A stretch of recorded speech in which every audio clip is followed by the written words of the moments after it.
This one is going to be brought to you from Portland, Oregon, where we have MAGA supporters and ANTIFA squaring off in the town square.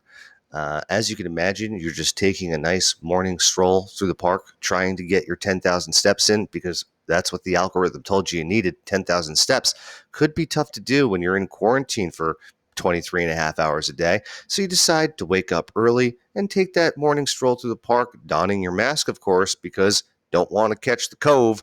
So what do? Here we go. We're just walking through, and okay, we have, it looked like a pink dildo baton being swung around by the MAGA crowd on the right.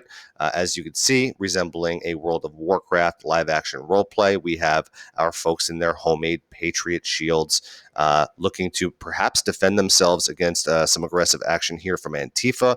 Antifa coming through. This guy's going to use his homemade American flag as a little spear, and then we have a swing and a miss from an adjustable baton, which I might add is a favorite weapon for the police force to use when they're not in the mood to just indiscriminately kill someone they stop in a traffic stop. And here we have the bear mace coming out. Now, bear mace is a common accessory in the Pacific Northwest where they do have bears floating around. Now, I know what you're probably thinking. Why would you have to carry bear mace in a city? Well, you never know with urban sprawl whether these bears are going to start to be walking through our neighborhoods, and we've got to respect nature, so got to have that bear mace on the belt clip before you leave for that morning stroll. And as you can see, someone has now donned an umbrella because Pacific Northwest, it does rain frequently.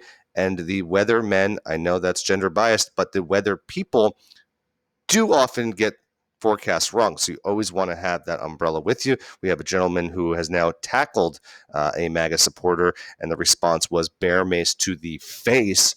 And again, just a normal, typical day in your democratically run cities across the U.S. This one in Portland, Oregon, where the mayor has shown no appetite to enforce laws. The governor has shown no appetite to enforce laws.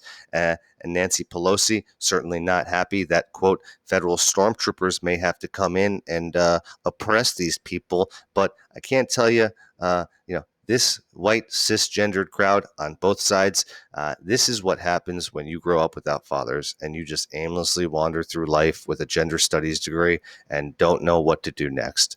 These people need direction. They need help. They need, and by help, I mean they need to spend some time in jail. I mean, there's about 100 felonies that are unwinding here. That the world is able to look at.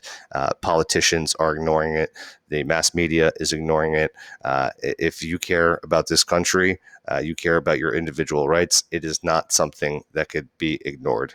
Make sure you're aware of all this before election comes November 4th, and think about this type of stuff when you go in and pull that lever, because we are going down a bad path here. And there's violence ramping up, and the government has shown no desire to protect the everyday American. Not acceptable.